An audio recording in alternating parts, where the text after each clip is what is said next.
Last year, one Hamilton school was looking at F's across the board. This year, though, its grades jumped up to B's and C's. 9 on your side's Josh Bazan talked to the school about this turnaround and what's making it possible. An F last year to now a B. It's amazing. Principal Yolanda Cooper is looking at her school's state report card grades and how Richard Allen Academy stacks up against other schools nearby. I was proud, I was excited, but I was more humbled because I know the hard work that was put in. Richard Allen Academy, a public K-6 charter school, scored Fs in progress, gap closing, and overall grade from the state last year. This year, it raised those grades to B, B, and C. The district says those improvements are encouraging. It means the world to me. It's personal to me. I'm from Hamilton. I came back to Hamilton to try to do something for kids that I felt didn't get what they deserved. Last school year was Yolanda Cooper's first as principal. One of her main goals is to foster a positive atmosphere and a culture of support at the school. It says fix the sentence and rewrite it in the blank. It's a mindset. You have to change the mindset. Students come to school and they think I just come and I learn. Unfortunately, some teachers feel I just give them mediocre and just send them their way, but not here at Richard Allen. Richard Allen Academy is also placing a focus on reading and comprehension with new teaching tools and online programs designed to adjust to the skills of each individual student.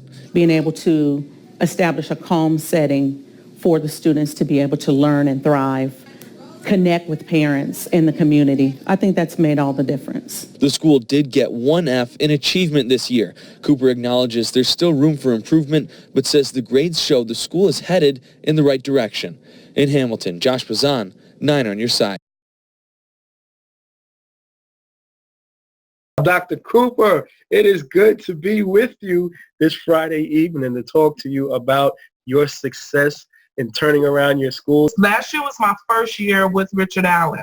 Okay. And if you remember, you came on board, you did a training with the staff, but I came to your leadership training in November in Atlanta. All right. So let's talk about that. I'm curious, from the leadership training, the Educational Leadership Summit, what were some of the things that really resonated with you that you took back and said, that's what I'm going to do? Okay, so the biggest thing, I think, there was two things. The whole thing was wonderful, and I shared that with you, but the two biggest things that really were my takeaways and that I came back and I pushed hard as I could was changing the mindset. You said one thing, and you said, change your way of thinking.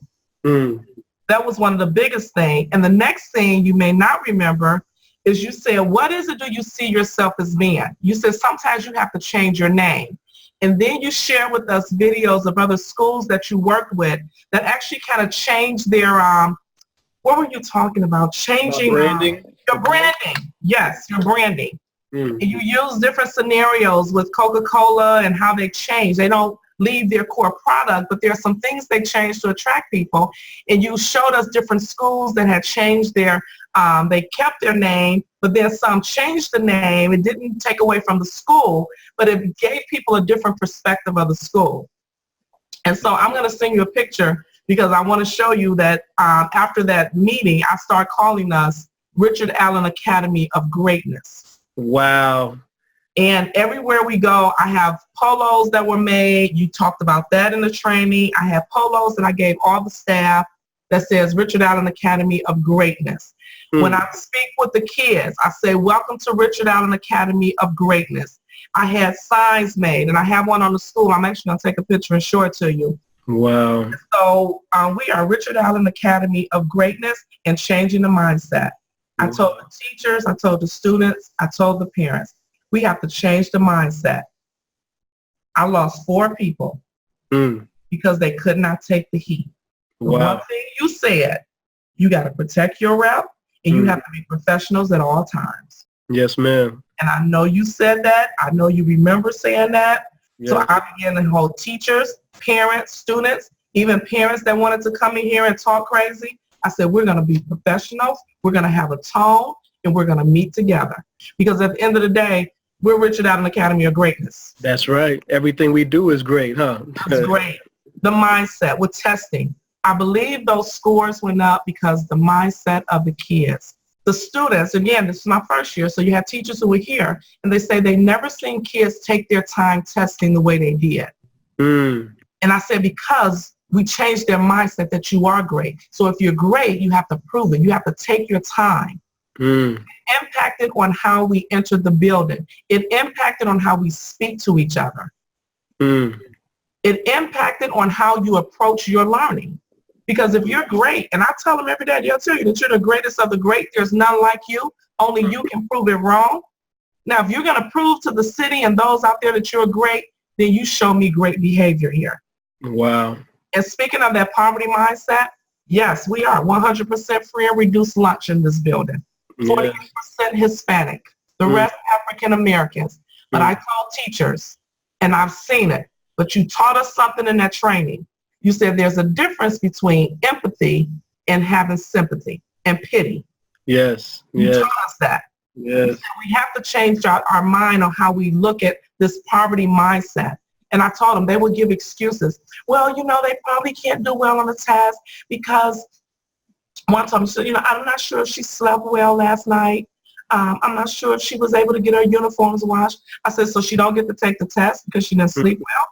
Mm. I said, here's how we're going to do this. We're going to teach her how to cope with what has happened to her, but we're not going to excuse it. That's Because right. when she go on a job, she can't go to that job and say, I'm late or I can't work today because I didn't wash my uniform or because I didn't sleep last night. Exactly. So our job is to teach her how to cope with that. So if you didn't sleep, let us know, what can we do to help you? Do you need to take a little nap before you take the test? Or can we give you some tools? When you go home in the evening, shake your uniform, put it on the back of your chair so you'll be all ready for the next day. Man, that is amazing. It's all in what you're teaching us. Empathy versus pity. That's what I remember you saying. Yes, Empathy versus pity. All right. That's I'm amazing. sorry. I'm just so hyped. I'm so hyped. I'm telling you. I'm telling you, from F's to B's. Mm-hmm.